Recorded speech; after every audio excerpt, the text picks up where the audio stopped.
Өдрийн мэнд хүргэе. Mining Pulse podcast-ийн энэ удаагийн дугаараар уулзж байгаадаа баяртай байна. Өнөөдөр ирсэн зочдоо танилцуулъя.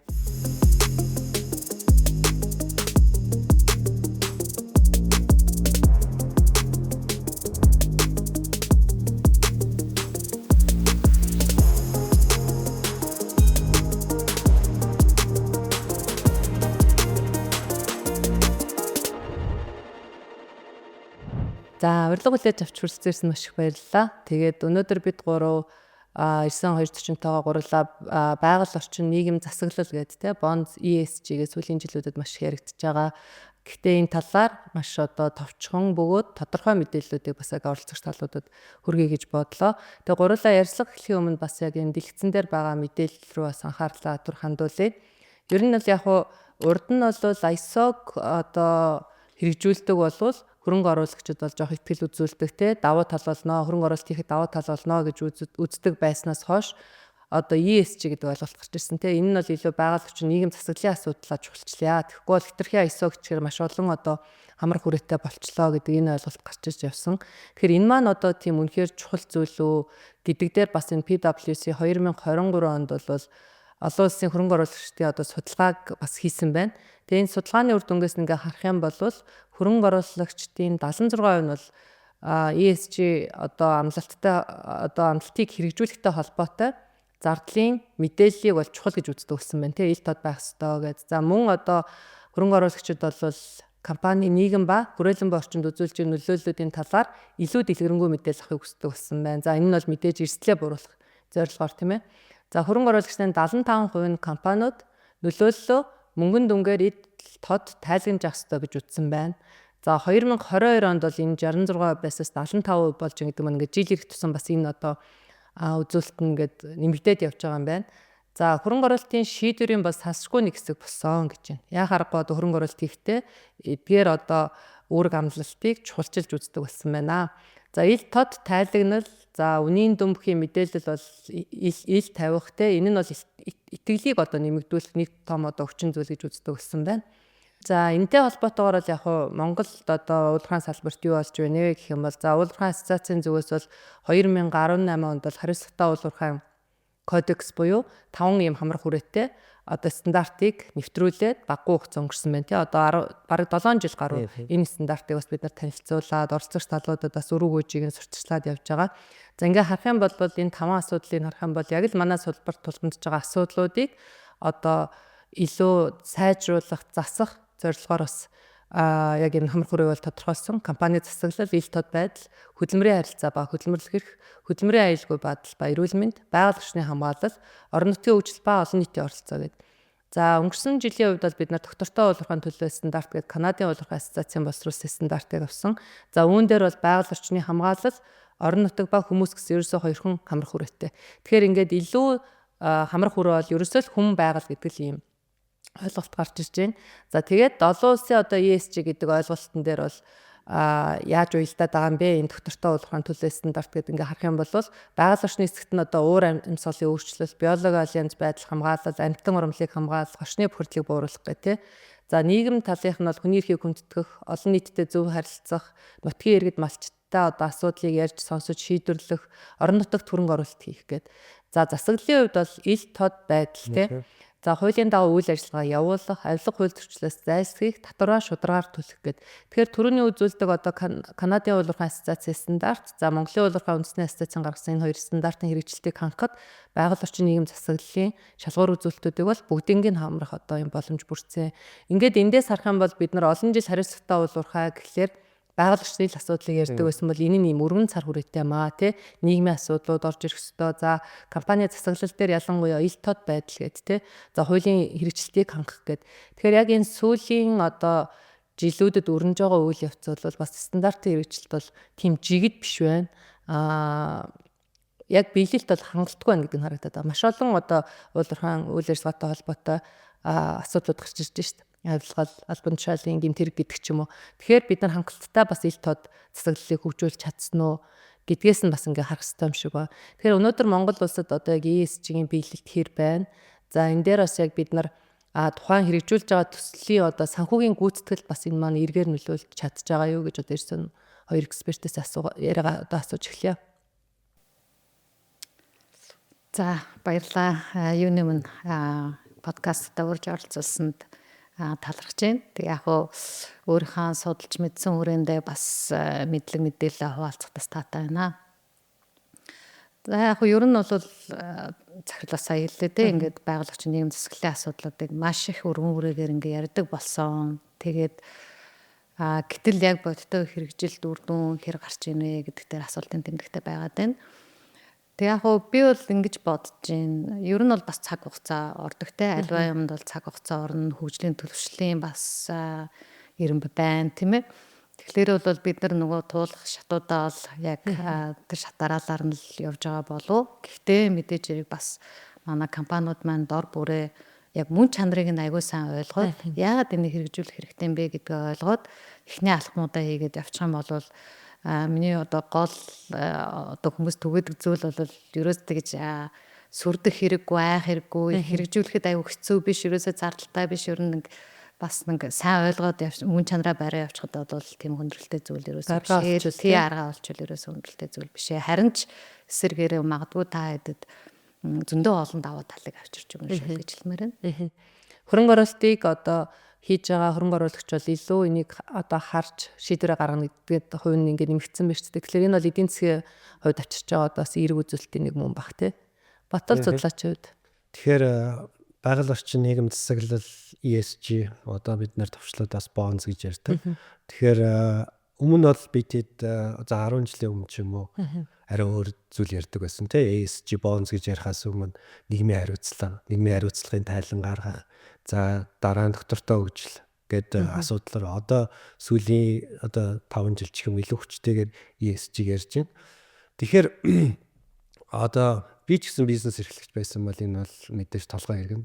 Сая бас та ярьлаа хариуцлагатай уулуурхайн кодекс, тэгээд доктортой уулуурхайн төлөв санаачлага гэдэг. Тэгэхээр нөгөө яг бизнес хийж байгаа хүний хувьд сая Бямбас судлаач бас хэллээ. Энэ баан өөрөө шин тутмын ойлголт. Тэгэхээр бид нар өмнө нөгөө асуудлаа томьёолохдоо одоо зарим хүмүүс асуудаж доктортой хөгжлийн тайлан гаргаж яхад ESG бас гаргах юм уу тий. Ягаад ингэж ийм юм давхцуулаад байгаа юм. Бараг л одоо бидэд ингэ судлаачтай юм уу бидэд хийцэн юм шиг тий очиод ингэ уулзахаар танах энэ үйл ажиллагаагаа ингэж хийвэл сайн байна. Орон нутгийн иргэдтэй ажиллахдаа энэ талыг илүү анхаарга ярихаар. Тэгэхээр нөгөө доктортой хөгжил гэдгээ бол бид нар ерөнхийдөө бол ойлгоцсон гэж үзээд байгаа. Энэ бол дэлхийн нийтийн зорилт. Дэлхийн нийтийн жишээ нь Их үндэсний байгууллагаас 17 зорилт гаргацсан. За тэр 17 зорилтод хүрэхийн тулд ингээд тодорхой одоо дотор нь задлаа тий тавьчихсан. Тэр бол ингээд бүгдэд хамааралтай. Энэ зөвхөн аж ахуйн нэгжүүдэд биш. Засгийн газрууд үүрэг амлалт авцсан. Энийхэн дагуу одоо ажлуудаа хийж гин. Гэхдээ хувийн хвштэй оролцоо бол байгаа. Жин хариуцлагатай уулуурхайн кодекс ч гэсэн хэрвээ нэвтрүүлж чадвал доктортой хөгжлийн нэлээд олон зорилтыг бас хангах боломжтой болдог тий гэдэг ч юм уу. Тэгэхээр энэ илүү нөгөө малгай гэх юм уу да юм толгой ойлголт. За тэгээ яг компаниуд руугаа чиглэсэн ойлголт бол нөгөө өмнө нийгмийн хариуцлагын тайлан майлан гэж явдаг байсан бол энэ өнөөдөр бол ер нь бүх талууд ойлголцоод нийгмийн хариуцлага гэдэг бол өнөөдөр бас одоо учир дутагдaltaй юм а энд орохгүй зүйлүүд бас байгаад байна. Зөвхөн нийгмийн асуудал юм шиг тий. Тэгээд дээрэс нь байгаль орчин түрүү ярьсан таны ISO стандартуудыг баах юм гаргаж ирэх хэрэгцээтэй болсон. Тэгэхээр эдгээр нэгтгэгдээд миний ойлгож байгаагаар бол энэ ESG-г одоо олон орны эрдэмтэн судлаач за бизнесийн зөвлөх үйлчилгээний компаниуд нэгдээд бий болгосон гэж харж байгаа. Тэгэхээр манад бол мэдээж энэ үйл явц явагдаж байгаа. Бямбас судлаачийн талаар илүү мэдэх яг нөгөө үндсэн ESG Монголд хэрэг хөгжиж байгаа. Тэгэхээр зүгээр миний одоо яг унш танилцсан харж байгаагаар болохоор манай хөрөнгийн барьж бол бас шаардлага тавиад эхэлсэн. Одоо яг нөгөө хамгийн топ шинэ компаниуд бол бүгд ESG тайлан гаргах хэрэгтэй болсон. За тэгээ хэн гаргаж байгаа юм бэ гэж харахаар ер нь бол гаргаад байгаа. Гэхдээ яг нөгөө би нэг уулуурхаар ороод ингээд харахаар ганц одоо компани бол яг топ 10 дотор байдаг. Тэр 5 толгой жижиг 5 толгой гэж бид нар ярьдаг. Тэр маань тайлангаа огт гаргаж байгаагүй юм байлээ жишээ нь. Тэгэхээр нөгөө ач холбогдол түрүү Бямбас судлаач ярьсан ач холбогдлоо ойлгох тий. Энэ тайлан гаргаснаар ямар даваа талтай юу үсэх юм бэ гэдэг чиглэлээр. За ингээ үргэлжлүүлээд харахаар банкны салбар бол одоо энийг маш санаачлагаараа гаргадаг. Тэгэхээр ер нь бол Монголд санаач яг хөрөнгийн биржийн шаардлагаар биш гаргадаг компаниуд байна тий. Stepco гэдэг Moenco гэдэг ч юм уу ингээд харахаар банкны салбар, санхүүгийн салбар, уулуурхайн салбар хоёр л энэ сэдвийг ойлгоод нэвтрүүлэх гээд идэвхтэй гаргаж эхэлж байгаа. Тэ энэ бол мэдээж Moencoгийн ч юм step gold-ийн өөр хөрөнгөний мэржүүдээр гасан шаардлагын дагуу гаргаж байгаа гэж бол харж болно. Гэхдээ тэрийгээ бас нөгөө доктортой хөгжлийн тайлан болгоод Монголтойгоо илүү уяа те ингээд бас одоо бидэнд хүртээмжтэй болох. Тэгэхээр уул уурхайн салбар юм уу банкны салбар ил тод болж байна. Энэ ил тод болж байгаагаа энэ тайлагнуудаар гаргаж байна. Энэ тайлаг нь өөрөөсөө жирийн иргэн ч гэсэн ороод хараад энэ компани өнгөрсөн жил ямар ашигтай ажилласан, хэдэн төгрөг олсон, ямар эрсдэлтэй байгаад, ямар эрсдлээ бууруулсан. Бид нэр дараа нөгөө нэлээд тодгошоо орох бах те задлаад уур амьсгалын өөрчлөлт гэх юм ингээд. Тэгэхээр энэ бол өөрөө нөгөө компаниуд өөрсдөө энийг ойлгох. За мэдээж шаардлагаар хийж байна. За шаардлагын бас сайн дураар хийж байна. Тэгэхээр энэ хоёрыг бас ер нь хэрхэн тэнцвэржүүлэх үү? Хариуцлагатай уул уурхайн кодекс ч гэсэн бас сайн дурын гэхдээ асоциацийн гишүүн болсон тохиолдол бас ер нь хэрэгжүүлэх ёстой нэг үүрэг хүлээж байгаа. Тэгэхээр энэ өөрөө бас тодорхой хэмжээгээр сайн дурын гэдэг зүйлийг бас албажуулах заримдаа хэрэгцээ шаардлага байна уу гэж харж байгаа. Гэхдээ энээс болоод асоциацийн гишүүн болохгүй байгаа одоо жижиг дунд аж ахуйн нэгжүүд байдаг ч юм уу гэж мэдэхгүй байна. Та бүхэн энийг бас илүү мэдэх баг тий. Тэгэхээр таасаа хэллээ шүү дээ. Ач холбогдлын сайн ойлгохгүй байна гэдэг чинь тий. Тэгвэл ач холбогдол нь яг юу вэ? За компани удирдлагууд болон одоо хөрөнгө оруулагч эзэдүүдэд ямар ач холбогдолтой. За тэнд ажиллаж байгаа ажилчдад яг ямар ач холбогдолтой байна стандарт хэрэгжүүлснээр. За нэг нийтлэг тайлбар өгөхөд богон цэглэр хүмүүс ингээд бас яг айгүй олон ярьж байгаа юм яг юу юм гэдгийг нэг сайн ойлгоо. Тэгэнгүүт л юу гэж харагдаад байна вэ гэхээр хамрахгүй юм гэж юусоо байхгүй. Бүх юмыг л хамраад байдаг. Тэгсэн хэрнээ яг юуг нь барьж авъя гэхээр бас ойлгохгүй. Ингээд жоохон хүмүүс компаниудын дунд төөрөглөөсэй.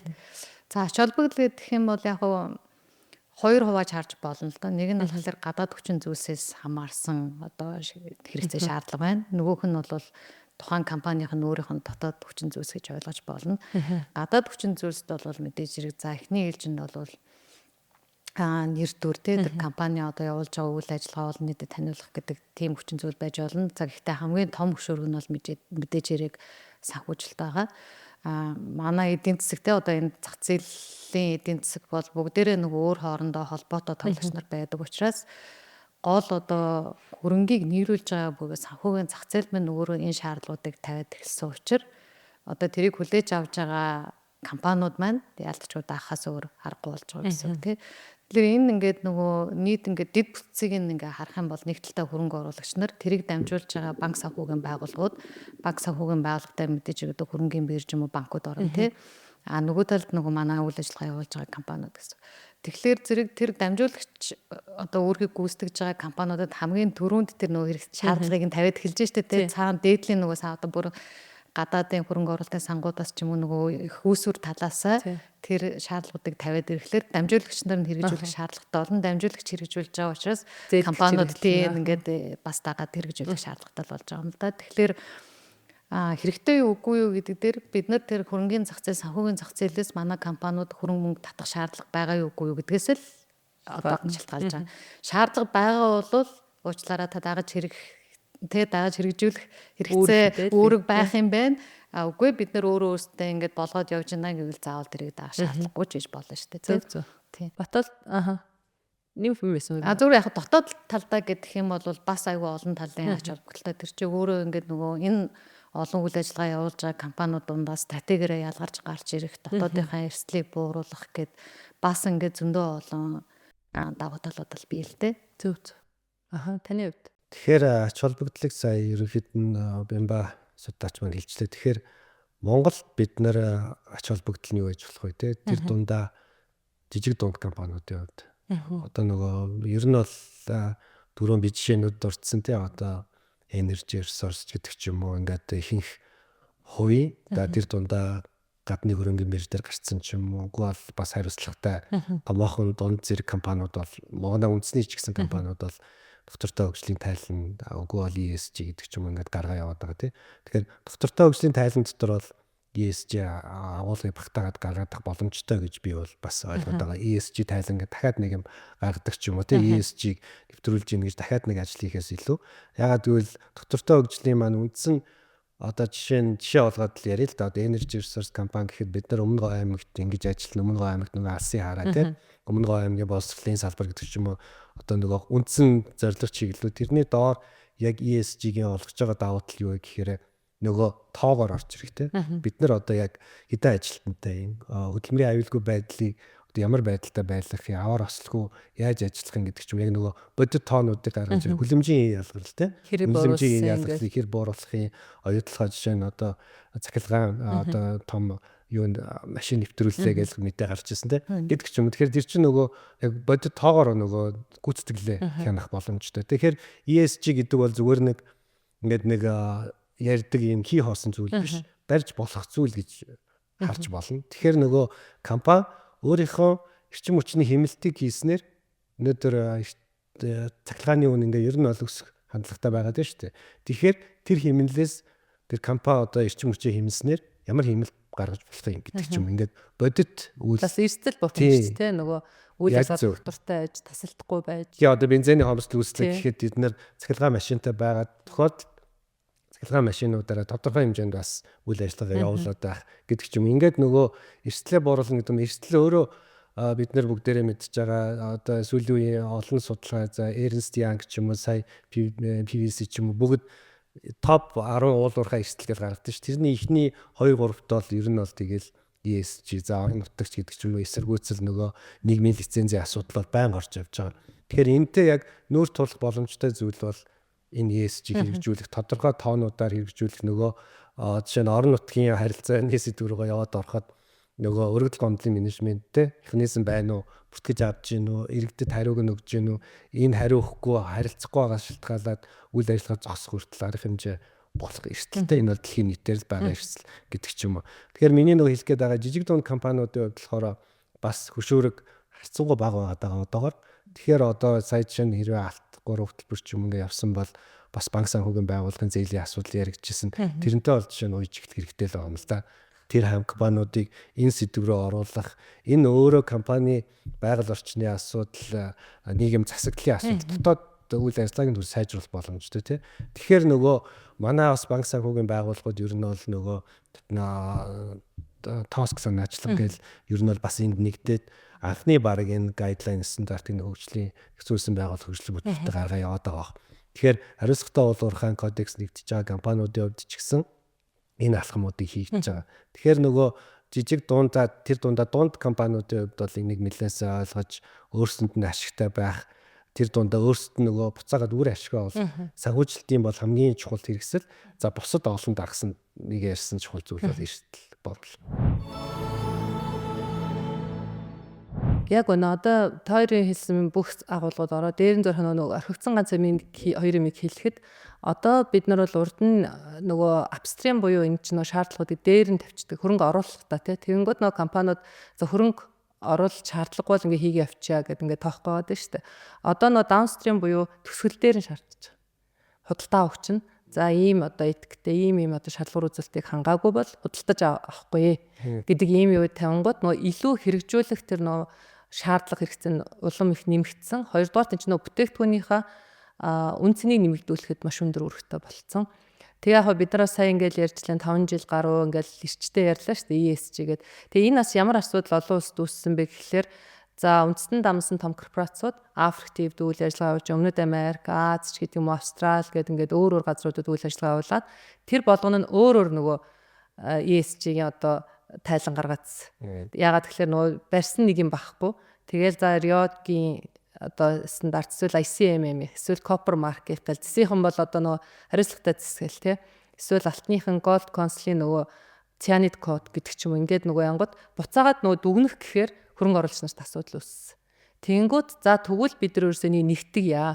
Юу олборлож байгаас үл хамааран ерөөсөө л хариуцлагатай байх хэрэгтэй байна. Яагаад тэгэхээр нөгөө олон улсад чинь одоо иргэд гэдэг ойлголт чинь аборигеналаас хавуулаад өнөөдрийн хүртэл энэ иргэд шүү дээ тий. Энэ хүмүүсийн маань боловсрал мэдлэг сайжирч гин эргээд шаардлага шалгуур үзүүлэлтүүд нь өндөрсөд байгаа байхгүй. Тэгэхээр нөгөө зардал их гарч ингээ бас жоохон шүмжлэлт авуулаад идэг штэ. Тэгэхээр нөгөө шалгуур үзүүлэлт нарийсаад ер нь бол цаашдаа хариуцлагатай л олборлт хийхгүй бол тэр нь газрын тус олборлж гин үү, алт олборлж гин үү хамаагүй, зис юу нэ хамаагүй нэг л одоо стандарттай болёо. Тэгээд нөгөө хитгэн том сангууд санхүүжүүлж байгаа штэ тий. Хэдэн банкуд яг нөгөө том зургаар нарах юм бол тэгэхээр энэ нэгдсэн нэг стандартыг гаргах үйл явц маань 2 жилийн өмнө ихсэн. Тэгээд энд нэгдсэн нь ICMM-ийн хариуцлагатай болгохын шалгуур үзүүлэлтүүд, Copper Mark-ийн шалгуур үзүүлэлтүүд, алтных Канадын болгохын ассоциацийн одоо энэ доктортой болгохын төлөө стандарт гэдэг. Тэгээ энэ стандарт маань яг энэ TSM дээр суурилж одоо боловсруулагдаад энэ 12 сард дууссан ч гэсэн одоо 6 сараар сунгасан эрхчээл нэгдсэн нэг стандарт гараад нэрээ өгөөд явна. Тийм учраас бид нараас өнгөрсөн жил яг энэ стандартыг нөгөө эхэлж аваад бэлдээд суурийг одоо бэлтгэсэн эрхчээл 6 сард гарлаа гэхэд бид яг олон улстай хөл нийлүүлэн алах боломж нь өсөж байгаа. Тэгэхээр урд нь бол юу гэж хэлдэг одоо зарим төрийн өмчийн компаниуд бол манайх бол хөрөнгө оруулалт шаардлага гомч хэрэггүй гэдэг байсан бол одоо та худалдах бүтээгдэхүүний хувь цэнийг нэмэгдүүлэхийн тулд хэрэгжүүлээч гэдэг ийм бас одоо шаардлага нь ингээд нэмэгдэж байгаа гэдгийг бас хэлчихье те. Тэгэхээр бидний хувьд бол энэ бол зайлшгүй одоо хэрэгжүүлэх нэг стандарт болсон байна. За хоёрдугаар тас яг хуу мэдээж хөрөнгө шаардлага нэмэгдэхийн хэрээр хөрөнгө оруулалтын зардлууд нэмэгдэж чинь тэнд зарцуулах эргээд хөрөнгө оруулагчдыг өгөөж буурж байгаа юм асуудлууд байгаа. Гэхдээ энэ маань одоо ингээд дахиад нөгөө тэзүүний асуудал чинь ингээд шал өөр одоо югаар л явах нь л те.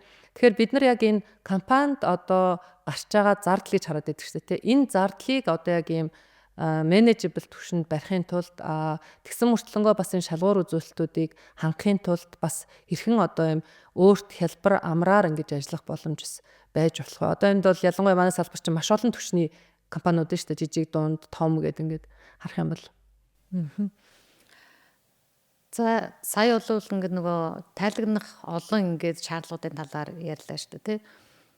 Хэдүүл бас жоох түүхэнд ухарж үзэх юм бол жишээлбэл санхүүгийн тайлагнал хэдэн жил хөгжиж ирсэн бол тий. Анх бол ингээд нэгдсэн нэг юм стандарттай байгаагүй бах тий. Тэгээд хүн болгон компани болгон өөр хараа тайлагнаа гаргаад явсаар байтал эцсийн журмууд одоо бол бүгдээрээ яг нэгдсэн одоо IFRS буюу олоосын санхүүгийн тайлагналын стандартаа бариад явж байгаа шүү дээ. Тэгээд тэр нь одоо хэрэглэгч тал нь хин нэг нь одоо тэрийг буруу зөв зардалтай зардалгүй гэд ингээд юу яагаад байгаа юм байхгүй те асуудал тавиад байгаа юм бол байхгүй. Тэрнтэй яг адилхан одоо энэ байгаль орчин нийгэм засаглалын тайлан бол тэр зэрэг бол хөрөх байх гэж би бодож байна.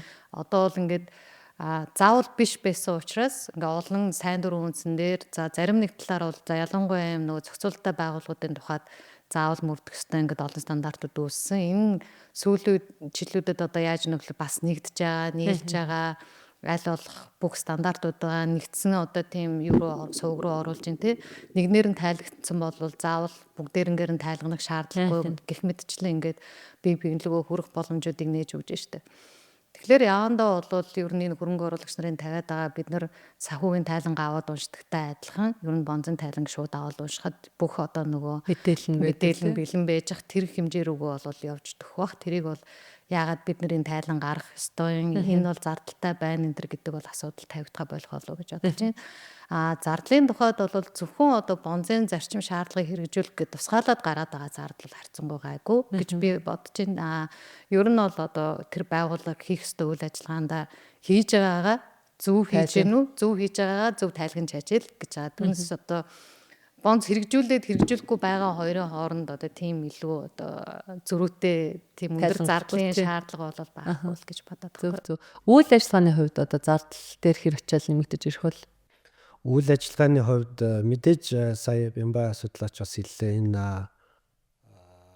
зарим компанийн хувьд энэ бас шин тутмын зүйл. Тэгэхээр юуны төрөнд энийг ойлгож мэдэх энтэй суралцах үйл ажиллагааг компаниуд бас нэлээд идэвхтэй хийж ах шиг байна. Тэр дундаа бас сүүлийн төрийн өмчт компаниудаас энэ сэдв рүү Эрдэнэс Монгол нэгдэл бас ер нь анхаарал хандуулсан. Тэр дотор байгаа төрөн бас та жишээлж байна. Яг нөгөө бүтээгдэхүүнээр нь бас нөгөө яадаг учраас Эрдэнэт гэдэг ч юм уу ингээд одоо яг энэ нөгөө доктортой боловсрохын төлөө санаачлагт нэгдээд ингээд явж гин гэдэг ч юм. Тэгэхээр төрийн өмчт компаниудын хувьд маань энэ бас нэгдлийн шин зүйл. Доктортой хөгжлийн тайлан гаргаж исэн компанийн хувьд бол амар ихтэй гэж зардал нэмэгдээд үйл ажиллагаа тий бүр шинэ баг бүрдүүлээд гэдэг ч юм уу явах харьцангуй байгаа. Гэхдээ мэдээж энэ сэдвээ ойлгох за өнөөдөр уншиж судлаад ямар гэвэл зөндөө материал дэлхийгээр дүрэн интернетээр дүрэн байна тий. Гэхдээ яг хуу Монголд бас энэ чиглэлийн зөвлөх үйлчлэгээ үзүүлдэг сургалт хийдэг цөөхөн байгууллагууд байна. Жишээ нь манай байгууллага бол уул уурхайн салбарын компаниудтай энэ чиглэлээр одоо харилцаа одоо хамтарч ажилладаг. Тэгэхээр зүгээр бид нэр юу гэж хэлдэг вэ гэхээр мэдээж үйл ажиллагаандаа та бүхэн нэвтрүүлэхийн тулд гол нь танай компани өөрөө бүх үндсэн нөгөө бичиг баримт чинь юу юм бэ? Алсын хараас гэсүүлээ те. Компани стратеги зорилт тэрнтэйгээ энэ бүхэн жил уялдаа явчихад нөгөө нэмээд хийгээд байх ажил биш. ISO-г яаж нэвтрүүлгийг бид нар мэднэ. Өнөөдөр ISO нэвтрүүлээгүй компани гэж Монголд ер нь байхгүй шүү дээ. Тэгэхээр тэр суурин дээр үргэлжлүүлээд явчихна. Мэдээж чадвар бэхжүүлэх, энэ сэдвтэйгээ ойлгох, танилцах, ихний тайлан гаргахад мэдээж зөвлөхүүдтэй хамтарч ажиллах гэдэг ч юм уу ингээд зардлууд байгаад байгаа мэт боловч энэ зүйл. Нөгөө талаараа үйл ажиллагаанд нэвтрүүлэх ажиллагаа явагдана те. Түрүүн хэлсэн би нөгөө нөөц хүчлийг бууруулах юм. За мэдээж одоо цахилгаан том машин худалдаж аавна гэдэг бол өнөөдөр одоо бүхэл том нөгөө машин механизмын компаниуд бол цахилгааныг гаргаад эхэлчихлээ шүү дээ. Тэгэхээр яг анх бол нөгөө нэг нарны панел өмтэй байхад байсан гэдэг шиг энэ бол явцын дунд бас тодорхой батарейны технологи сайжраад үн бол ингээд тодорхой түвшнээр ингээд доктортой бас өсөлтгүйгээр ингээд бид магадгүй буурах чанартай гэж мөн. Гэхдээ энийг бууруулахын тулд бид нар юу гэхээр нөгөө талдаа нөгөө уул уурхай тий энэ литер холборлох хэрэгтэй. Энийгээ бид нар хаах хэрэгтэй. Тэгжиж одоо энэ яриад байгаа дараагийнхаа эрчим нөгөө эрчим хүчний шийдвэр тий нөгөө тэрийгээ хийж энэ цахилгаан батарейны хангалттай байж иж нөгөө уур амьсгалын өөрчлөлтөд тэмцэгчлөлтөд тэмцэх гэдэг ч юм уу дараагийн нөгөө алхмаа бас бид нар заримдаа ойлгохгүйгээр яагаад заавал эндээс одоо лити хайх гэдэг гэдэг ч юм уу энэ газрын хоорын асуудал гэдэг ч юм ингээд яваад байдаг. Тэгэхээр нөгөө үйл ажиллагаа нь мэдээж шинэ технологи нэвтрүүлэх төрөө нөгөө нарны панел гэдэг шиг үнэтэй мэт санагдчихж байгаа. Гэхдээ алстаа тэр нь өөрөө тухайн компани түрүүн ярьсан нэр хүндээс ихсүүлээд ашиг орлого тэгээд нөгөө бүтээгдэхүүн одоо нөгөө худалдаа авагч нар гэдэг ч юм уу нөгөө олон давуу талын үүсэх учраас тодорхой зардал мэдээж гарна. Тэгэхээр тэр зардлаа төлөвлөгөөтэйгээр тодорхой нөгөө яг жилийн нөгөө ESG-ийн гол өгöd байгаа зүйчин бидэнд тоог өгöd байгаа шүү дээ. Бид нар өнөөдөр 2-ыг л авчи те дараа жил 5x гэдэг ч юм уу ингээд ашиг орлоготойгоо тэрийгэ холбоод мэдээж ингээд явхад энэ чиглэлээр жишээ нь цахилгаан машин худалдаж авахд банк санхүүгийн байгууллага дуртай байгаа жишээ. Өнөөдөр дизель хэрэгэлдэг те арай хөнгөлттэй гэдэг ч юм уу ингээд давуу тал нь байгаа учраас энэ бүх холбоосыг л ойлгох хэрэгцээ байна уу гэж ажиглаад. Би бас бүр ингэж утсан ш нөгөө үр ашгаа ингээд тооцоод үзэх юм бол те мэдээж уулахын төсөл чинь урт хугацаанд үр өгөөж олно. За доктортой байж ич тэр өгөөж нь яг бас доктортой байж те. Тэгэхээр нөгөө энэ үйл явц тутам зарцуулж байгаа нэмэлт зардлууд те жижиг одоо энэ даалгавар алах нийгмийн арилсан зардлуудаа нөгөө за докторгүй эрсдэл үсээд үйл ажиллагаа 1 хоног зогсвол 2 хоног зогсвол сар зогсвол гээд тэр алдаг талтайгаа харьцуулах юм бол хамаагүй бага болоо байхгүй. Тэгж нөгөө бодох юм бол хамаагүй одоо өөрсдөд нь ашигтай тий нөгөө байнгын доктортой орлого гэсэн үг. Бид нэр ярьсан шүү дээ нөгөө эрсдлийг бууруулахад ясдаг гэх тий. Тэгэхээр эрсдэл бууруулна гэдэг чинь гарч болцсошгүй нэмэлт зардлыг одоо өөрчлөн сэргийлж байна гарахгүй болох боломжийг бүрдүүлж байна гэсэн. Тэр тусмаа уул уурхайн салбар маань эрсдэл өндөртэй салбартаа бас орох бах. Нэг талаараа нөгөө талаараа одоо зохицуулалтаа салбар шүү дээ. Тэгэхээр зэрэг тэр байгаль орчинтой ярьлаа, угуул иргэд орон нутгийн иргэдтэй ярьсан асуудлууд чинь бүгд хуулийн зохицуулалттай учраас бид нар анханаас нь ялангуяа жижиг дунд үйлдвэрүүд уул уурхаанууд маань энэ тавьж байгаа одоо танаа кодекс юм уу эдэрийг ингээд дагаа явуучих юм бол ирээдүйд гарах эрсдлээ хаачж байгаа учраас анханасаа хуулийн одоо үйл нийцэл үүсэхгүй байх учраас тэр нь одоо хамаагүй хэмнэлттэй зөв замаа зөв засаа явчнаа л гэсэн үг байхгүй тий. Тингээ харахаар одоо нөгөө байгалийн нөөцийг ашиглаж байгаа. За зөвхөн одоо уулуурхай биш энэ чинь маш олон салбарт энэ стандартыг хэрэгжүүлж байгаа шүү дээ. Одоо жишээл Tesla ч гэсэн одоо энэ TSM-ийг хэрэгжүүлэгч компани гэхгүй юу. Тэгэхээр байгалийн нөөцийг бүхэл салбар ашиглаж байгаа. Хөдөө аж ахуй, банк санхүү, газар тариалан, за банк санхүү харьцангуй бага баг. Тэгэхээр яг энэ уулуурхаас гадна за банк санхүү бол нэлээд сайн ашигладаг гэж байна те. ESG одоо төлхөө Монголд. Ер нь бусад салбарууд яг энийг хэрэгжүүлж ашиглах нь одоо хэр байна. Доктортой хөгжил гэхлээр зэрэг хэдүүл бас нөгөө томьёолын зөндөө энэ тэндээс дурдчихжсэн баг тий. Тэгэхээр тэрийг нөгөө сануулад нэг хэлэхэд ирээдүйн одоо хойч үеийнхэн хэрэглэж болох зүйлийг одоо хоригдуулахгүйгээр одоо үедээ үлдээх тий одоо ашиглах гэдэг байгаа шүү дээ. Өөрөөр хэлбэл зөвхөн энгийнээр хэлэх юм бол би гэртээ очиод карантаа онгоолгоод ус гоожж байгаа бол 20 30 40 жилийн дараа бидний өөр хүүхдүүд адилхан л тэр карантаа онгоолоход ус нь гоождаг л баймаар. Түүнээс би тэгэд одоо өөртөө энэ усны нөөцөө хэрэглээд дуусаад одоо уучлаараа та хэд юм үлдсэнгээгээ суужж болохгүй нэ л гэдэг энгийн зарчим шүү дээ тий. Тэгэхээр гол зарчим доктортой хөгжүүлнэ гэдэг гол зарчим нь та хэд хэрэгжилж болно усаа хэрэгэл ирээдүйд тэр усны нөөцийг яаж хэвээр нь байлгах вэ? Хэрвээ сэргээхдэггүй одоо нөөц байгаа, сэргээхдэггүй нөөц байх юм бол тэрийг өөр ямар хувилбараар тэр хэрэглээг нь хангаж болох вэ гэж хэлээд байгаа шүү дээ. За ялангуяа уул уурхайн салбарын бүтээгдэхүүнүүд байна зөндөө олон тохиолдолд сэргээгддэггүй тийм нөөцтэй орж байгаа. Энэ тохиолдолд за бид нөгөө баялагын сан гэдэг юм орж ирээд байгаа шүү дээ. Бид нар нүүрсийг нүүрсээр нь хадгалж чадахгүй юм бол за нүүрсний хэрэглээний юу юм за дулааныг хангах гэдэг юм бол за дулааныг өөр юугаар хангах боломжийг тэр нүүрснийхээ орлогоос бүрдүүлж өгөө. Нэг бол мөнгөний үлдээ, нэг бол өөр хүчин хүчний гүйсвэрийг бүрдүүлж өгөө л гэдэг юм энгийн санаа шүү дээ. Тэгэхээр энэ болохоор зэрэг бүх одоо нөөцийн ашиглалтан дээр үйл ажиллагаагаа явуулдаг бүх компаниудад яг энэ энгийн философиор хандаад болж байгаа гэсэн. Яг үнэ. Батал судлаачийн хувьд бол өөр салбарууд одоо хэр ашиглаж байна?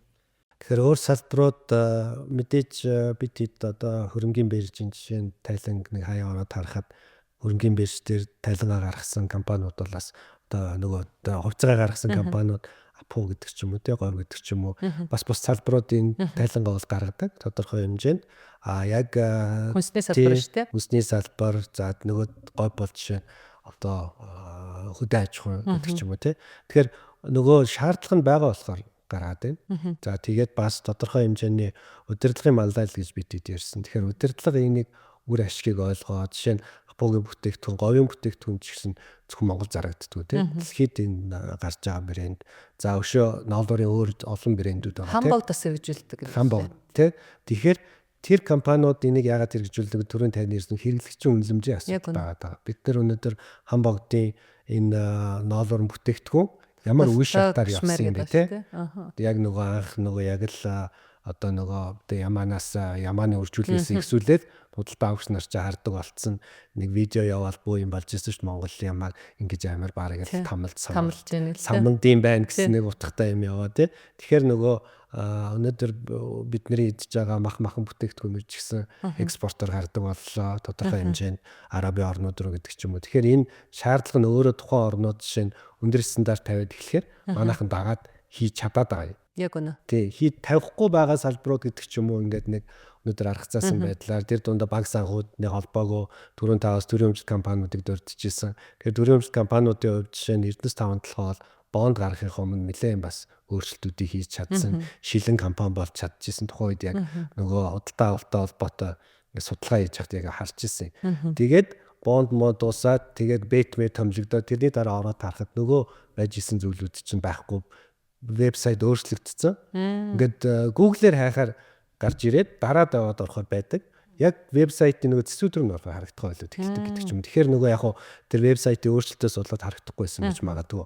Тэгэхээр нөгөө яг шаардлага нь байгаад тэгвэл манайхан хийгээд чадаад байгаа дэрийг хийгээд болоод байгаа. Тэгээд шаардлага нь сулардаг ч юм уу, үгүй бол нөхцөл байдал өөрчлөгддөг ч юм уу, нөгөө хит төрийн бас оролцоо нэмэгдээд эхлэхээр Эрдэнэс 5 толгой дээр тиймэрхүү алхмуудаас одоо ажиглагдчихсэн энэ сүүлийн нэг 3-4 жил болсон л үйл явц шүү дээ. Тэгэхээр нөгөө ил тод байсан, шилэн байсан компаниудын нөхцөл байдал өөрчлөгддөг, шилэн дансны бүртгэлийн асуудал бас өөрчлөгдөх гэдэг ч юм уу. Энэ маань өөрөө явж цаагаараа нөгөө засаглалын асуудал буюу ил тод байдал тийм энэ цаана нөгөө амьлгал байна уугүй гэдгийг бас судлаач таах боломжийг бас олгох гэдэг ч юм уу. Ингээд яваад байгаа. Тэгэхээр яг салбаруудын хувьд өнөөдөр харьцангуй бага хэрэгжилж байгаа, нэвтрүүлж байгаа салбарууд гэвэл мэдээж нөхцөл байдлаас шалтгаалаад өнөөдөр хэлдэг ш нь татварын даамд байхад юу олон юм шаарддаг байна. Жижиг дунд бизнес эрхлэгчд маань ч юм уу те. Тэр эдрийн маань хувьд жоохон хүнд ч юм уу хэцүү ч юм шиг харагддаг юм шиг байна. Тэгвэл түрүүний бид гурав яриад байгаа олон давуу талууд байгаа, үр дүн байгаа. Тэгэхээр уул уурхайн компаниуд бас өөрсдөө энийг нэвтрүүлээ явж байгаа том компаниуд нөгөө харилцагчтай, ханган нийлүүлэгчтэй бас тодорхой хэмжээгээр алхамаар оруулах хэрэгцээ шаарддаг байна уу гэж ажиглагдаад байгаа. Тэгэхээр энийг өнөөдөр төрийн өмчт компаниуд манлайлаад өөрсдөө нэвтрүүлээд тэднэр лугаа шингээгээд за тэгээ өнөөдөр манай хамгийн том худалдаа авагч нар болох оюутлогоо компани нэр чирсэрч юм уу оюутлогоо ханган нийлүүлэгч болохын тулд бас тодорхой шалгууртай шүү дээ. Тэр бас Монголын жижиг дунд бизнесийн хөгжлийг бас нэлээ түргтгэж байгаа. Тэр утгаараа тодорхой нэг ISO стандарт нэвтрүүлээд өвдсөн газрын хувьд энэ дараагийн алхмууд руу орох хүнд биш шүү. Яг үнэ одоо нөгөө соёлыг түгэн гэдэг шиг те нөгөө ханган нийлүүлэгч нарт одоо шалгуур үзүүлэлтээр дээр нь тавиад нөгөөдөл маань ингээд чанарчаад сүүл зур нэг ажиглагдчихж байгаа зүйл юу харагдаад байна гэхээр одоо томоохон хариуцлагатай төсөлтэй ажиллаж исэн ханган нийлүүлэгчид нөгөө жижиг шин төсөл дээр ч юм очихдоо тэр соёлын бас айгүй сайн түгээ идэх юм л. Тэнд ямар хаб соёл ийснэ сурцсан морччээ дадал болоод те. Тэгээ байгууллагын орчны шалгуур үзүүлэлтүүд гэдэг ч юм уу тэгж бас түгээх тал дээр сонгон нийлүүлэгчд хүндэр өрхтэй байд юм байна гэж ажиглагдчихсэн. Сая энэ ноолуурын салбарыг бид ярьлаа шүү дээ. Энэ их сонирхолтой салбар юм шиг надад санагдаад. Ялангуяа одоо тэр нөгөө доктортой байдал байгууллагч нийгэм засаг гэдэг утгаараа харах юм бол манай одоо хөдөө аж ахуйн тий бас нэг чухал том салбаруудын нэг. Тэгэхээр яг зөвхөн тайлгнал талаас бонзыг яаж хэрэгжүүлж гэнэ гэхээсээ илүү түрүүн бас дурдгдсан. Ер нь яг бонзын стратеги юу юм бэ? Яг энэ бүтээгдэхүүнийхээ мөн чанарыг манай компаниуд сайн ойлгож байна уугүй гэдэг тэр уялдаа холбоо аягүй чухал. Яг тэгэхээр зэрэг нөгөө бэлчээрийн асуудал бас давхар яригддаг шүү дээ. Байгалийн нөөц ашиглаж байна. Байгалийн нөөц ашиглаж байгаа. Тэгэхээр ер нь бол нөгөө ямаан тоо толгой бол жилээс жилд нэмэгдэж ирж байгаа. Энэ нь бол бэлчээрд илүү сөрөг нөлөө үзүүлж байна. Тэгэхээр хэрвээ одоо нөгөө өөрөө өөрийнхөө салбарыг идж байгаа юм шиг салбар болчиход байгаа хгүй хэрвээ өсөөл нэмэгдээд авах юм бол тоо толгой нэмэгдээд даацсан нэвтрээд авах юм бол зөвхөн өөрийнхөө салбарыг төдөггүй бусад ингээд одоо газар тариалан бусад мал аж ахуйд сөрөөр нөлөөлөх нэ. Тэгэхээр энэ доктортой юу гэвэл докторгүй болчих тийм үү. Тэгвэл яаж доктортой байх вэ гэвэл тэр тодорхой оногдсон бэлчээрийн даацгийн хэмжээнд бүтээгдэхүүнийхээ үнэлэмжийг буюу үнэлгээг яаж илүү сайжруулах вэ? Тэрэндээ таарсан одоо бүтээгдэхүүнийг олон улсын зах зээл рүү яаж гаргах вэ гэдэг рүү илүү чухал одоо нөгөө нарийн нандад luxury гэж ярьдаг тэр бүтээгдэхүүн рүүгээ чиглэх стратеги баримталж явах хэрэгтэй болох нь шүү дээ. Тэгэхээр тэр стратеги одоо манай ноолуурын компаниуд жишээлбэл яаж тусгасан байна уу гэдгийг бид нэр вебсайтаар нь ороод харахад энэ компани доктортой үйл ажиллагаа явуулах доктортой байдлынхаа стратеги гаргацсан юм байна гаргаагүй юм байна гэдгийг ялгаад харчих болно гэсэн үг. Энэ дээр би бас яг судалж ирсэн юм. Судалгч яг тэр зүгээр ингээд хайгаад л гараад ирчихсэн. Одоо бид нар ингээд нөө хариуцлагатай уулуурхаан кодекс, CSG за түмэн стандартууд биш та баг уулуурхаан салбарт. Тэгээ нөө байгалийн нөөц ашиглаж байгаа гэдээ яг сая одоо юм ба судлаач хэлдэг байхгүй нөгөө тэр бэлчээрийн даацтрээд бэлчээрлэх талбай байхгүй бол нөгөө доктортой байдал биш болчтой. Тэгэхээр нөгөө байгалийн нөөцийг ашиглаж байгаа бол бас хариуцлагатай байх ёстой гэдэг энэ концепт хөдөө аж ахуйн салбарт бас байд юм бил. Олон улстай нөгөө COFCO гэдэг олон улсын стандарттай. Тэр нь бас яаж одоо нөгөө зөв менежментээр бэлчээрээ одоо зөв ашиглах уу, даацыг нь яаж барих уу, тэгээ үр ашгийг нь яаж нэмэгдүүлэх үү гэдэг дээр илүү их төвлөрөө явцдаг. Тэгэхээр нөгөө богино хугацааны л нөгөө ашиг харах гэдэг чинь бид нар те. За богино хугацаанд ямааш одоо ноолор үнэтэй байна. Гэс ингээд нэг хэдэн төгрөг олоод авъя гэдэг. Гэтэл нөгөө урт хугацаанд одоо өнөөдөр манай газрын дөрөвтөл чинь ямар болчиход байгаа лээ те. Жилээс жилд энэ нөгөө үндсэн суурьшилтгаанаа бид нар ч одоо хөдөө аж ахуйн салбараас хүлээн зөвшөөрөхгүй уулуурхаа гэж ихээр нөгөө жилээс жилд даацсан хэвтрэл одоо энэ талхагдал цөлжилт гэж явж байна те. Тэгэхээр яг одоо нөгөө их хичээл нэг COP17 бид нар зохион байгуулж байгаагийн үндсэн шилтгаанаа нэг ядаж хүлээн зөвшөөрөөд энэ дээр нөгөө тухайн салбар нь хөдөө аж ахуйн салбараас нэлээд одоо бодлоготой анхаарал хандуулж тооноос илүү чанарт одоо анхаарья гэж олон жил ярьж байсан нэг арга хэмжээ авах юм болов гэж бас ордод байгаа юм. За тэгэхээр ингээд нөгөө саяных бол ингээд өр өгөөж нь бизнес эрхлэгчдэд тухайн одоо компанид ирэх өгөөж нь байгаад байна тийм энэ системийг хэрэгжүүлснээр хувь хүнд тэнд ажиллаж байгаа одоо мэдээж энэ системийг нэвтрүүлнэ гэдэг чинь компани бүгд л одоо энд гар бие оролцож энэ систем амжилттай нэвтрдэг тийм. Тэгэхээр энэ дээр бас яг нөгөө хувь хүний хөгжил талдаа бас ямар ахиц дэвшил гарна гэж та бүхний зүгээс үздэг вэ? Бид хэд мэдээллийн 900 ажиллаж амьдарч байгаа учраас манай одоо орчин цагийн хүмүүс залуу үе бол маш их мэдээлэлтэй байна. Тэгээд хүмүүсийн ухамсар, соёл, мэдлэг мэдээлэл нэлээд цар хүрээгээд хэлсэн байна. Тэгээд сүүлийн хэрэглэгч нарын сонголт бол бас би ганцаараа одоо бас өөрчлөлтийг авчирч чадах юм байна. Ягаад гэвэл би сонголт хийж байгаа учраас гэдэг тийм хүчтэй мэдрэмжийг аваад байна шүү дээ. Тэгэхээр зэрэг хэрвээ одоо тэр хүн хувь хүн өөрийнхөө философи үзэл бодлын хувьд би хариуцлагатай хүн байна. Би одоо байгальд хортой хөнөөлтөй юм хийхгүй гэж үзэж байгаа бол тийм хор хөнөөл багтаа компани бүтээгдэхүүнийг аваад ашиглах бүрэн боломжтой байгаа даа шүү дээ. Тэгэхээр энэ өөрөө бас нөгөө нэгдэхгүй олон хүмүүсийн хэрэглэгчийн юм хүчээс байна л да тийм. Зөв. Тэгэхээр миний дараагийн нэг өнцгийн ярмаар санагдчихэв юу гэхээр боловсон орчин буюу нэг ажилтнууд те хүний нөөцийн асуудал байгаа. Тэгэхээр хүний нөөцийн асуудал дээр би нэг 3-4 жилийн өмнө судалгаа харж ирсэн. Тэгээд сүүлийн үед нөгөө жинзээ үеч гэдэг ч юм уу ингээд бид нар яриад байгаа шүү дээ. Бид нар нөгөө ажил сонгохдоо бас нэг хардаг шалгуур үзүүлэлт нэмэгдэж. Тэр юу гэхээр энэ компани хариуцлагатай компани юм уу? Энэ компани одоо нөгөө ажилт руугаа чиглэсэн бодлоготой юм уу? Гадаа байгаль орчин нийгэмд бас ямар одоо нөлөөтэй байдгийг, нэр хүндтэй байдгийг гэдгийг бас хардаг болсон байна. Тэгэхээр нөгөө бид нар өнөөдөр дэлхийн нийтээр хүний чадварлаг одоо авьяасыг одоо ур чадварыг хайдаг болсон. Өнөөдөр Монгол залуучууд дэлхийн айл өнцгт ажиллаж байна. Тэр дундаа уул уурхайн салбараас энэ тэлэлтийг нэлээд сайн дэмжиж өгч байгаа нэг салбар байгаа.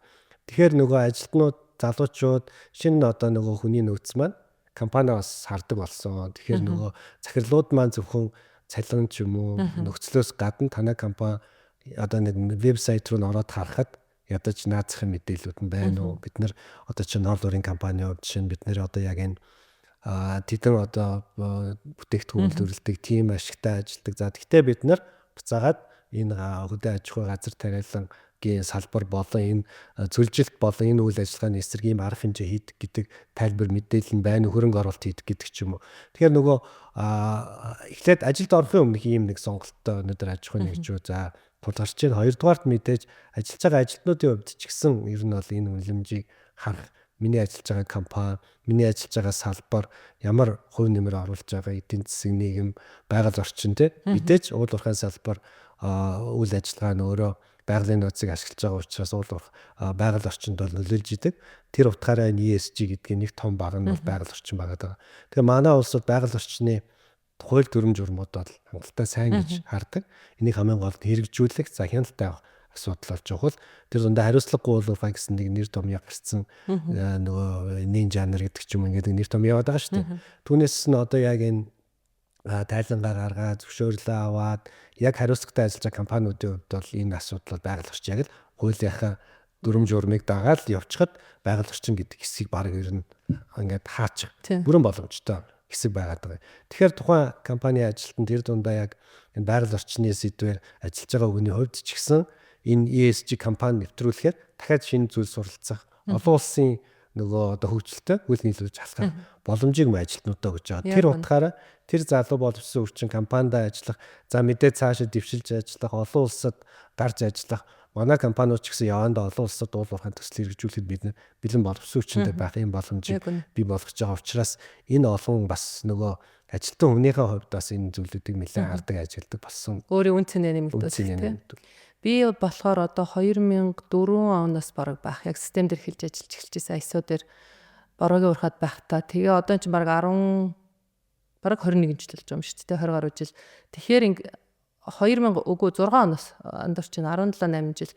Тэгээ тухайн үед бол ингээ яг ингэж төвөгшөөж хүлээж авдаг гэсэн. Ямар хэцүү юм бэ? Ямар олон дүрм журм гарддаг юм бэ гэл те. Тэр чи яг ингээл нөгөө сая одоо бидний нөгөө слайдн дээр хардгаар хууль тогтоомжийн хэрэгжилтийг хангах гэдэг чинь өөрөө маш том шалгуур үзүүлэлтүүд шүү дээ.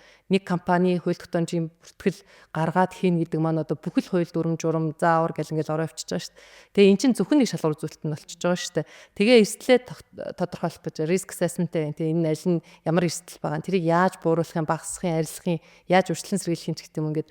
Тэгээд мэдээж яг хийж байгаа систем бол эхлээд нэвтрэхэд эхний 1-2-3 жил маш хэцүү. Яг тухайн хэрэгжүүлж байгаа компанидаач, ажилтнуудчтай маш их хэмжээний бичиг цаас үйлдвэрлэн. За түүнийг нөгөө үйлдвэрлээд гараад ирсний дараа хэрэгжүүлэх гэж маш их страгл хийдэг. Ажилтан хүн болгоно дургуутсаал энэ ямар төвхтэй ингээл баахан цаас гаргаж ирлээ гэл. Тэгэл баахан нөгөө форум бөглөөдөч гэдэг юм уу. Тэгээд сүүлд ингээ хажиглаад хахад энийг ингээд нөгөө дадлуулчихоор энэ бол зөвхөн нөгөө тэр тухайн компанид ажиллаж байгаа тэр хувь хүний тухай биш. Хувь хүний хувьд маш том хөгжлийг авчирдаг юм гэж харагдчихсан. Өөр дээр зүр жишээ авахаар дандаа нөгөө аливаа асуудал хандахдаа эхлээд эрсдлээ яаж ч утсан хамгийн түрүүнд ингээд тавиад тооцоолчдөг. За энэ эрсдлээс би эхлээд яаж урьдчилан сэргийлэх юм, яаж бууруулах юм, багасгах юм гэдэг ингээд тарих зур нөгөө автоматар нөгөө машин цугаал аюулгүй хүмүүсээ зүүн гэдэг одоо бид нар нэг habit болгодог шиг тэгээ ажиллаад сурчдаг юм билээ. Тэгэхээр нөгөө хувь хүний хөгжилд өөрийнхөө нөгөө үн цэнийг карьерийг одоо тэ мэдээж залуу хүмүүсийн хувьд бол эргээд өндрөөр зурна шүү дээ. Тэгэхээр тэр зурах болгонд чинь л эн чинь үн цэний улам нэмэгдүүлээд идэг юм байна. Тэгэхээр энэ нэг компанид хийж өгч байгаа ажил биш ээ тэ. Би өөрөө мэдлэг олж авч байгаа, өөрөө ур чадвар олж авч байгаа гэж бас харах юм бол ирээдүйд одоо маш том одоо карьерийн ялангуяа одоо миний харж байгаа системийн багт ажилладаг хүмүүс дандаа удирдлагын багт очдог. Одоо энэ Rio Tinto, BHP гэдэг дандаа HSE нөгөө сионер тавигддаг шүү дээ. Эдгээр чи яа тэгэхээр эрсдлийг хамгийн түрүүнд хардаг хүмүүс болчихж байгаа байхгүй. Эрсдлийг менеж хийж чадчих байгаа байхгүй. Асуудлыг томоор нь харж шүү дээ. Тэр компани түвшинд хараад За энэ нэрслийг яаж бууруулах вэ гэдэг. Тэгэхээр илүү дандаа яг менежментийн багт илүү орж ажилладаг. Тэгээ би одоо нөгөө залуу охтуудад яг мэдээж инженер болох хэвээр гоё мэрэгжил гэхдээ нөгөө юм системийн ажлыг хийх нь илүү эмхтэн бас гоё тэгсэн мөртлөнгөө нөгөө илүү ирээдүйдээ өсөх боломж бас их байд юм байна гэдээ ингээ харж исэн. Тэгэхээр бас миний дараагийн асуулт яг одоо энэ дээр ингээ нэг тогтсон одоо мэрэгчлэлтэн бэлтгэдэггүй шүү дээ. Энийг хасрах байдлаар олон улсдаа ч ингээ экспертүүд маань ингэж явж байгаа. Бид нар яг энэ дээр одоо эсвэл мэрэгчлэлтэн бэлтгэх шаардлагатай юу? Одоо ингээд зөвлөх үйлчилгээ үзүүлж байгаа компаниуд ч тэр за гаднаас бид нар экспертүүд аваад ажиллаж байгаа хүмүүс ч гэсэн ингээ харахаар дандаа эхний нэг мэрэгчлээсээ явж байгаа л ингээд явцсан байгаа гэдэг. Тэгэхээр бидний хувьд бол бас яг ингээд нөгөө сайд байдлаар буюу дам хажуудах одоо юм хасрах байдлаар хийгээд тахаар бас илүү энэ дээр ингээ фокус болоод тэрийг ингээд бас амжилттай хэрэгжүүлэхгүй байх одоо нөхцөл нь яг энэ анхан шатны одоо хэрэгжүүлж байгаа энэ гүйцэтгэлийн баг дээр бас байгаад байна гэж хараад байдаг байхгүй. Тэгэхээр бид нараас яг энэ дээр ер нь боловсруучны хувьд бол анхаарах зүйл нь юу байх юм болоо цааш та. Яг түрүүн бас хэлсэн нөгөө байгаль орчин нийгэм засаглалт хамрахгүй юм байхгүй. Тийм учраас нөгөө том зургаар нь харж ин хэлхэн ойлбоо уйлдаа нь хаана байна уу гэдгийг олж харах нь яг зөвтэй. Таны хэлснээр яг тэр нөгөө системийн буюу том зургаар харах ур чадвар бол маш чухал. Гэхдээ яг уу тэр бол бас нөгөө тодорхой хэмжээр компани олон үйл ажиллагаа дамжаад туршлагатайгаар тий олон жилийн явцад бол бас суух баг. За миний хувьд бол жишээлбэл нөгөө түрүүн бид нар оролцогч талуудыг ярьсан тий зах зээлийн оролцогч талуудыг би болохоор зэрэг тэр GRI буюу Global Reporting Initiative гэдэг олон улсын тайлагналын институт гэдэг тэр одоо бүр 60 оноос үйл ажиллагаа явуулж байгаа юм олон улсын байгууллагаас одоо магадлан авсан тайлагнах магадлан гэсэн. Тэгэхээр одоо нэг талын те өөрөөр санхүүгээр бол одоо тэр нэгтлэн бодох бүртгэлийн тайлан бэлтгэдэг хүмүүс шиг одоо бонзын тайлан бэлтгэх тэр стандартынх нь одоо магадлан авсан гэсэн үг байхгүй юу? Нөгөө талын тоглогч нь болохоор тэр нөгөө хөрөнгө оруулагч талдаа жишээлбэл миний гаргасан компаниудад туслаад гаргасан тайлан унш нөгөө хөрөнгө оруулалтынхаа шийдвэрийг гардаг ESG-ийн шинжээч нар байгаа жишээлбэл хөрөнгө оруулалтын шинжээч нар байгаа. За ингээд хоёр ингээд карьер урсгал гараад ирлээ тий. Нэг нь хэрэгжүүлэгч, нэг нь шалгагч.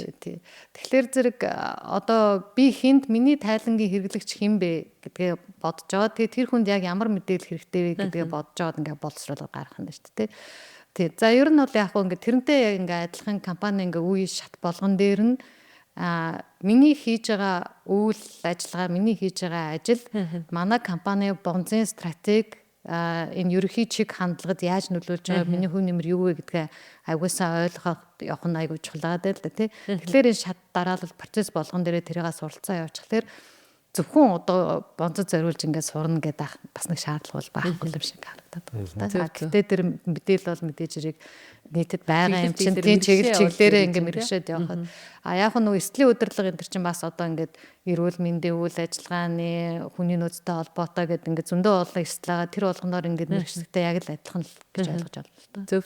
Таны хувьд бонзыг нэвтрүүлэх ажил бол нэг талаар бас багийн ажил. Тэгэхээр энэ бол зөвхөн нэг эксперт мэдээж болж хүлээж явна. Гэхдээ энэ бол баг орж нөгөө ягаад гэвэл энэ 3 том баг байгаа тийм шүү дээ. Байгаль орчны мэрэгжил гэдэг бол бас энэ чинь нарийн мэрэгжил энд бас тодорхой хэмжээний туршлах хэрэгтэй. За тэр олон төрөнд та бас хуулиудыг дурдсан тийм. Тэр бүгдийг за тэгээд өнөөдөр уур амьсгалын өөрчлөлт гэдэг бол нэг чухал том сэдв болж орж ирсэн. Тэгэхээр яг тэрэн дээр энэ хүлэмжийн ялгарл гэдэг ч юм уу энийг бол компаниуд тооцдог болсон гэдэг ч юм уу. Тэгэхээр энэ дээр байгаль орчны мэдлэгтэй гэхдээ бас тооцох одоо ур чадвартай хүн хэрэгтэй байх нь.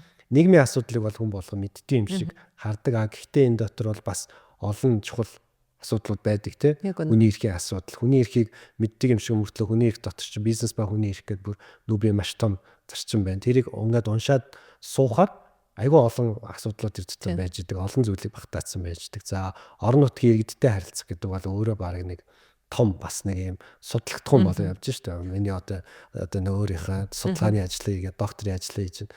Тэгэхээр энэ бүгдийг ингээд бас нэг нийгэм гэдэг бол өөрөө том нэг хэсэг. За нийгэм дотор бол мэдээж ажилчдын асуудал тэр дундаа бүхлээрээ орж байгаа. Хөдөлмөрийн аюулгүй байдал, хөдөлмөрлөх эрх гэдэг ч юм уу тий. Тэгээд ингээд энэ бүх цогцоор ороод 3 дахь засаглал. Засаглалын судлаач тэр зөв компани засаглалын судлаач тэгээд компани засаглалын мэрэгчлүүд зөвлөхүүд гээд бас тустай хүмүүс байна тий. Тэгэхээр энэ 3 цогц салбарыг мэдээж одоо тусдаа энэ бол нэгдсэн хүмүүс байгаад хамтарч ажиллах хэрэгтэй болж байгаа. Тэгэхээр бонзыг ерөнхийд нь ойлгоё гэдэг ч юм уу, тайлагналын асуудлаар одоо сая хэлсэн нөгөө GRI ч юм уу бус байгууллагуудын сургалтууд бол өнөөдөр байгаа олон улсад. Манайд бол яг ийм цогц сургалт яг сертификаттай ч юм уу харьцангуй байхгүй баг. Гэхдээ яг ерөнхийдөө бол доктортой сайгуулчтай холбоо ч юм уу ингээд манлайлаад энэ дээр бас ажлыг хийгээд нүгдээ хамтраад ихний ажлыг хийгээд сургалт ийм ажиллагаанууд явагдаж байгаа гэсэн эдгээр чинь дээр ерөнхийн нөгөө юу ихээ ойлгох нь баг-багаар тустай ажиллах чухал. Гэхдээ энэ чинь нийлээд нэг гол нөгөө нэг тайлан гаргахаас илүү нэг нэвтрүүлэхийн чухал. Тэгээд бид нар нөгөө нэг тайлангаа бодцоод идэг нэг л тайлан гаргах тэр дотроо эрэг тоонуудыг оруулах тийм. Тэгэхээр бас нэг алдаа юу гэдэг нь гэхээр сөрөг тооч орж болно. Өнөөдөр энэ жил бид нэр тийм амлалт тавьчих дараа жил биелээгүй бол тэргээ тайлбарлаад энэ амлалтандаа бид хүрч чадсангүй автагаа тайлбарлаад дараагийн алхмаа бичээл явчихад. Түүнээс нөгөө зарим хүмүүс энэ доктортой хөгжлийн тайлан ч юм уу бонсын тайлан бодохороо сайн юмар бичих хэвээр. Бид нөгөө эрэг харагдах хэвээр гэсэн нөгөө нэр хүн сурчлагын талаас бодоод байна. Тэгэхээр нөгөө сөрөг зүйл болоогүй зүйлийг гаргаж тавьж нөгөө ил тод байна гэдэг чинь өнөөдөр Эрдэнэт юм уу хааштай сайхан хааштай юу гэдгийг хослуулж хүмүүс харж чамайг лүгнж байгаа шүү дээ хин бэ гэдгийг тийм. Тэгэхээр тэр бүгдийг нэгтгэж нэг харах хэрэгтэй юм шиг байгаа юм. Тэрийг бас анхаарах хэрэгтэй юм байлаа. Дээрээс нь хэлэхэд мэдээж багийн ажиллагаа за тийм курс мэдээллүүдээр бол авна. Гэхдээ шинэ нэвтрүүлэгч байгаа компаниуд бол зөвлөхүүдтэй ажиллах эхний нөгөө зүг чигээ харах тэр бол маш чухал гэж бол харж байна. Зөв. Яг үнэн 100% санал нэг байна. Тэгээ бидний хувьд бол яг ирээдүйн инженер гэдэг хөтөлбөр санаачлаад бас бага хугацаа өнгөрөөж байгаа шүү дээ. Тэгээд энэ хөтөлбөрийн хүрээнд бас яг энэ ESG-ийн ойлголтыг ерөөсөө яг энэ салбарт ажиллаж байгаа, аж үйлдвэрийн салбарт ч юм уу ажиллаж байгаа бүгд одоо мэддэг байя. Тэ энийг төсөктөл одоо бид нар заавал дахиад шинэ мэдлэг мэдээлэл биш. Яг энэ нь ямар зарчмын энэ дээр яаж чиний ажил уялдах ёстой гэдгийг сургууль бас энэ мэдлэгээ олж аваасаа гэд бас GMIT-тэй бид нар хамтраад энэ хөтөлбөрийг нь боловсруулах их сургуулийн одоо хөтөлбөрт энийг шингээж өгөх ажлууд ингээ хийгдэж байгаа. Тэгэхээр бас энэ ажил маань эрхчлээс ингээд дуусаад их сургуулийн одоо хөтөлбөрт бас ороод явах юм бол бид нар төгсөөд одоо гарч ирсэн өмнөийг дахиж бэлтгэхээс илүү эхлээд суур боловсруулалтын нь одоо мэдлэгийг их сургуульд нөгөөд гарч ирэхэд нь бас энийг наривчлаад илүү ингээ мэрхшүүлээд явах зүйтэй маа гэдгээр нь бас ингээ харсан. Тэгээ яхаа зүгээр одоо ингээд нөгөө эрс зээлийн салбарыг за олборлох салбарыг за бүр томоор ингээ харах юм бол тэ олборлох салбарыг ингээ харах юм бол одоо хуучны чек хандлага бол бүр ингээ шал өөр болчихлоо шүү дээ. Оронгоор эргэжлээ шүү дээ. Одоо тэнд бол урд нь хүчтэй, биартай тий одоо ирчүүд байдаг. За тий тэнд бол ингээл хүчээр ингээд асуудлыг шийддэг байсан бол одоо энийг бол технологи хийдэг болчихлоо шүү дээ. Бүтэмжийг бол яаж нэмэгдүүлж дээ тий. Тэгэхээр илүү энэ менежмент талдаа одоо энэ бондс гэж яригадаад байгаа асуудлууд маань юуг одоо зохицуулаад гэхэлэр илүү харилцааны асуудлууд харагдаад тий. Засгийн газрын харилцаа, олон нийтийн харилцаа, орон нутгтай харилцаа гэл тий. Одоо та бас орон нутгийн харилцааны чиглэлээр сурж байна гэдэг шүү дээ. Тэгэхээр бид нар нөгөө харилцааны аргачлалыг сурах. Одоо ялангуяа нөгөө шинэ ажлын байруудыг бид нараас шинээр гаргах. Орон нутгийн харилцаа асуудалтай нэгэл олон жил ярьсан мөртлөнгөө шийдэл нь одоо бид нар нэг юм багийн хилцүүлэг дээр байгаль орчны үнэлгээний санал авна гэдэг нэг журам гаргаад одоо өөрсдийнхөө үйл ажиллагаа бүр ингээд таг цаа хийсэн шүү дээ. Тэгэхээр энэ харилцааны ажлыг яг одоо харилцааны тактиктай одоо хүн хийх ёстой юм шүү. Одоо та яг сурж байгаа сайн ярилцлагатай бид нарт. Тэгэхээр бид нар энийг яагаад ингээд энэ харилцааны асуудал дээр фейлдэдсэн бэ гэхээр инженер суртаа хүмүүсийн харилцааны ажлыг маш олон жил хийлгэсэн. Инженер гэдэг маань өөрөө натур нь одоо илүү шинжлэх ухааны дэлхийн тоо боддог те нөх хүнтэй баг харилцдаг юм одоо суртаа хүмүүс байгаад байна шүү дээ. Тэгэхээр яг миний зүгээр одоо харж байгаа бол ирээдүйн инженер хөтөлбөрөөр бид нараас яг энэ нэн шаардлагатай хэрэгцээтэй энэ харилцааны ажлын одоо ур чадварыг эзэмшсэн инженерүүдийг бэлтгэх одоо энэ харилцааны тактик арга тактикуд байгаад байгаа шүү дээ. Тэгэхээр энэ тал дээр одоо бас санаачлаад явж байгаа. Тэгэхээр яг одоо Батболд судлаачийн хувьд одоо орон нутгийн харилцааны чиглэлээр сурахдаа яг ямар хуу одоо ялгаатай байдал байна. Одоо маад бол яг энэ анги байхгүй байгаа шүү дээ. Тэгэхээр орон нутгийн харилцаа миний нөгөө докторс хэт маань орон нутгийн хамтын ажиллагаа нь гэрээ.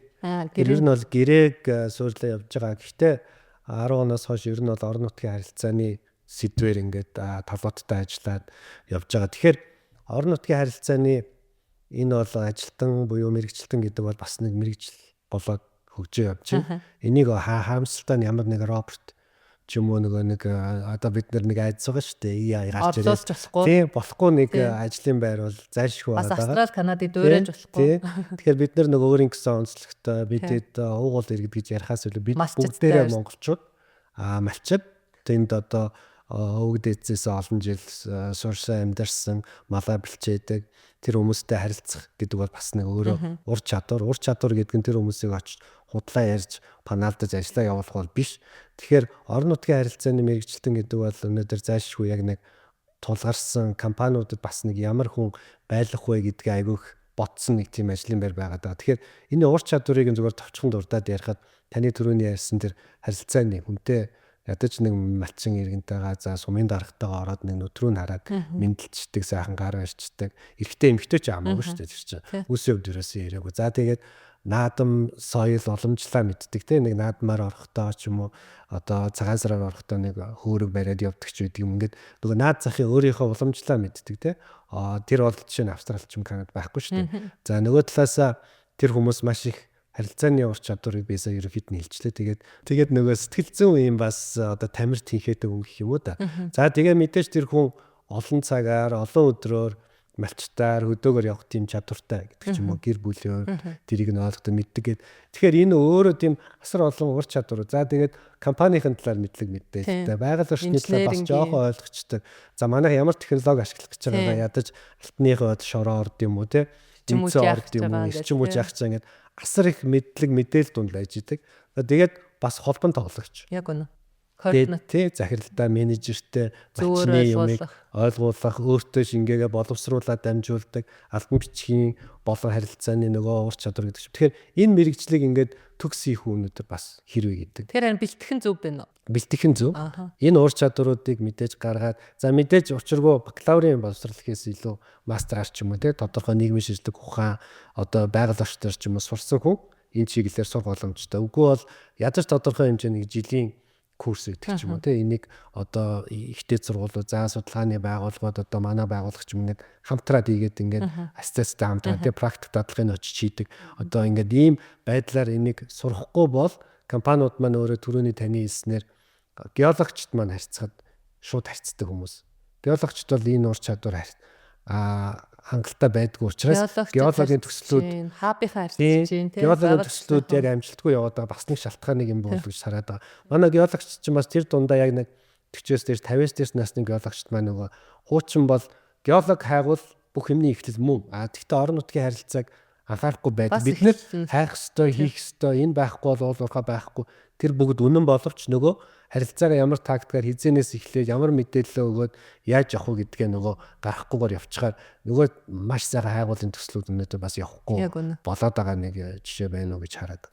Надад нэг юм бодогдлоо да. Ер нь бол яг нөгөө бонцын ажлыг хэн хийх вэ гэдэг яаж бэлдэх вэ гэж яриад шүү дээ. Тэгэхээр одоо заавал нэг тийм зохиомл саад барьер тавих ерөөсөө шаардлагагүй. Айлч мэрэгжил эзэмшсэн ямар ч хүн ороод өөрийнхөө нөгөө зүрээстэй өнцгөөсөө барьж аваад хөгжүүлээд явах боломжтой гэж бодож байна. Яагад гэвэл төрүүлж бонз маань өөрөө ерөөсөө компани бүхэл үйл ажиллагааг хамарцсан учраас тэрнийх нь эхлэлийн зэг нь тэр компанид юу ч хийж ирсэн хүн хин ч хийж болох болчиход байгаа. Тэгээ би бас нэг юун дээр анзаарсан гэхэлэр сая энэ 100 бас бидхэд нэг хүнсний чиглэлээр ажилладаг жижиг дунд үйлдвэртэй бүр бичил компаниудтай нэг ажиллаад тэгээ нэг талдаа тэр бичил компаниуд нөгөө талдаа бонзын зөвлөгөө өгдөг зөвлөх компаниудтай ажилласан. Тэгээд манай зөвлөх компаниуд ч гэсэндээ яг адилхан тий дөнгөж л одоо яг бонзын чиглэлээр яаж зөвлөх үйлчлэгээ үзүүлэх вэ гэдэг нэг өөрийнхөө нэг тавилыг олох гээд явж байгаа шатандаа байгаа хгүй. Тэгээд хэдийгээр өөр одоо зөндөө олон компаниуд зөвлөх үйлчлэгээ үзүүлж байгаа ч гэсэндээ яг бонзынхын тэр мөн чанарыг яаж гаргаж ирэх үү гэдэг дээр бас ингээд суралцаа явж байгаа гэсэн. Тэгээд тэр хэд ингээд яаж нүг гэхэлэр зэрэг нөгөө хүнсний үйлдвэрийн чиглэлээр байсан болохоор зэрэг нөгөө өмнө нь яг тэр нөгөө аюулгүй ажиллагаатай хүнсний эрүүл ахуй махуу гэдэг талаас ажиллаж исэн зөвлөхөд ороод ирсэн. Тэгэхээр тэр бол нэг талаараа бол давуу тал болж өгч байна. Тэр хэд юу шаардах, ямар юу байгаа мэдчихээн. Нөгөө талаараа яг нөгөө юу шиг ажиллаад байгаа. Одоо мэргэжлийн хяналт шиг тий тим юм чинь байна, ийм чеклист нь байна, энэ байна уу гэд. Тэгэхээр чин нөгөө компаниудад өөрсдөө сэтэл төрүүлэх гээд гой зөвлөөд ингээд тэр өөрийнх нь сайн дураараа стратегиэр гой бонзыг хэрэгжүүлдэг компани болъё гэжсэн сэтэл дээр нь бас дахиад нэг төрийн нөгөө нэг шахалт юм шиг орж ирээд нэг тим арга барилтай ажиллаж байгаа. Тэгээд яг тэрэн дээр бидгээд бас ингээд зөндөө олон компаниуд байсан учраас тэр жижиг компаниудаараа яваад хоорондоо ярилцаад энэ талаас нь ингэж одоо та нар тайлбарлаж өгвөл зүгээр гэдэг ингээд бас нэг тийм гоё бичил төсөл хэрэгжүүлсэн. Зөв. Тэгэхээр яг өнөө одоо нөгөө бидний хувьд зүгээр тухайн одоо компанид азар нэг гайгүй одоо эхлүүлж байгаа хүн байвалаас аваа явчихдаг тий. Гэхдээ илүү энэ нөгөө яг нөгөө SEO манлайлал байж ич одоо нөгөө SEO drive хийж амжилттай хэрэгждэг гэдэг систем маань тий. Тэгэхээр нөгөө ялангуяа удирдагчдын манлайлал маш чухал. Одоо эхлээд явсны дараа бол тэрийг одоо айлч чиглэлийнх нь хүмүүс тий илүү яг өөр өөрийнхөө чиглэлээр л ингээл аваа явчихдаг нь бол байдаг л да. Тэгэхээр зарим зур төсөлтөөр ингээл очиод харж чад захирлууд нь өөрсдөө үлгэрч биш тоодгүй те нөгөө баахан дүрм журм гаргацсан өөрөө баталсан байгаа гэдэг. Тэгснэ наанд ч л нөгөө бүсээ зөхгүй те гэдэг чи уул нь өөрх нь анисыг хамгаалж байгаа шүү дээ. Тэгэхээр нөгөө өөрөө үлгэр жишээ байх. За тэгээд гаргасан тэр дүрм журмаа үнэхээр энэ бол бидний дотооддоо дагаж мөрдөх ёстой зөв шүү гэдгээ үлгэрлэх манлайлах энэ манлайлал бас их чухал юм билээ. Дараагийн бас нэг зүйл нь бол бид нар яг зүгээр бас өнгөрсөн хавар биасын нөгөө раунд ап дээр хариуцлагатай хайгуул гэдэг ихтгэл тавьж ирсэн. Тэгээ тэр бол санаа нь юу вэ гэхээр олон улсад ч гэсэн хайгуулын үйл ажиллагаанд хариуцлагатай байя. Энд чинь нөгөө нөөцийг олж илрүүлдэг эхний суурийг тавьж байгаа чсан харилцааны бас эхний суурийг тавьж байгаамаа. Тэгэхээр бас энэ хариуцлагатай хайгуулын кодексууд бас гарцсан. Одоо бидний мэдж байгаа PDAC гаргацсан байна. TSM-ийн бас хайгуулын кодекс байна. Тэгээ энийг бас бид нар одоо мэргэжлийн геологийн холбоотойгоо хамтраад геологийн албатайгаа хамтраад яг хариуцлагатай хайгуулын кодекс гаргаад бас яг энэ харилцааны суурь хэм хэмжээг анханаас нэг зөв тавьчих юм бол нөөцөө олчих юм бол бид нар цаашаа бас нөө албарлалт руугаа шилжчихэд бас асуудал арай бага ингээ явчих юм болоо гэдэг нэг юм агуулгаар нь харж байгаа. Түрүүн Батбол судлаач бүтээр ярьдаг бол илүү яг орон нутгийн харилцаа талдаа нөө энэ ESG нэг л одоо суурь үзүүлэлт шүү дээ тий. Тэрний талдаа бас яг ийм мэргэжлийн боловсруулалтын хүчин бас бэлтгэх бол хэрэгцээ үнэхээр байгаа. Одоо манай салбарт бол нөгөө дур дураараа очиод мэдхгүй юмаа бид нар ярьцдаг тий. Нөгөө харилцаж мэдхгүй чадахгүй юмаа ярьцдаг. Эсвэл хэнийг төлөөлж яриад байгаа байхгүй. Нөгөө байгууллагын инженерүүд очиод хүний нөөц яах гэж тэгэхээр бантаад ч юм уу сандарсан даа тэгж байгаа гэж эсвэл нэг амлалт өгчдөг эсвэл нөгөөтгөндөө хүрэхгүй болчдөг тий.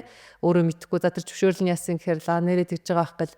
Тэгэхээр яа харахгүй энэ маань ингээд нөгөө компани үйл ажиллагааны доктортой стратегид бол аюул чухал юм албан тушаалтан болчихж байгаа байхгүй. Тэнд очиж компаниг төлөөлж ярих одоо юм албан тушаалтан болчдөг. Тэгэхээр энэ дээрээ бас одоо яг ирээдүйн инженер хөтөлбөр маань ингээд шинээр ажлын байр мэргэжлийг бэлтгэх одоо бас энэ ажлыг ингээд санаачлаад яваад байгаа. За тэгээд ер нь бол бид нар яг хуу цаашдаа бас өнөөдрийн бид гурийн ярианаас яг энэ ESG гэдэг маань тийм амар зүйл биш ээ, хүнд хэцүү зүйл биш ээ тий. Компани бол өөр ашиг ангиж хүртэн за энийг хэрэгжүүлж байгаа ажилтан ч гэсэн өөртөө бас үнцнийг бүтээгээд өөрийнхөө бас карьерийн хөгжлийг бас зөвөр ингээ удирдах явахад их чухал юм а гэдэг энэ мессежийг бас би бид гурван одоо товчхон ярианаас бас авчирсан байхаа гэж найдаж байна. Тэгээ та бүхний бас одоо үнтэй судалсан одоо үйл ажиллагааныхаа үр дүнгээс бас бид нартай хуваалцсан маш их баярлалаа. Ажилтны амжилт хүсье. За баярлалаа. Баярлалаа.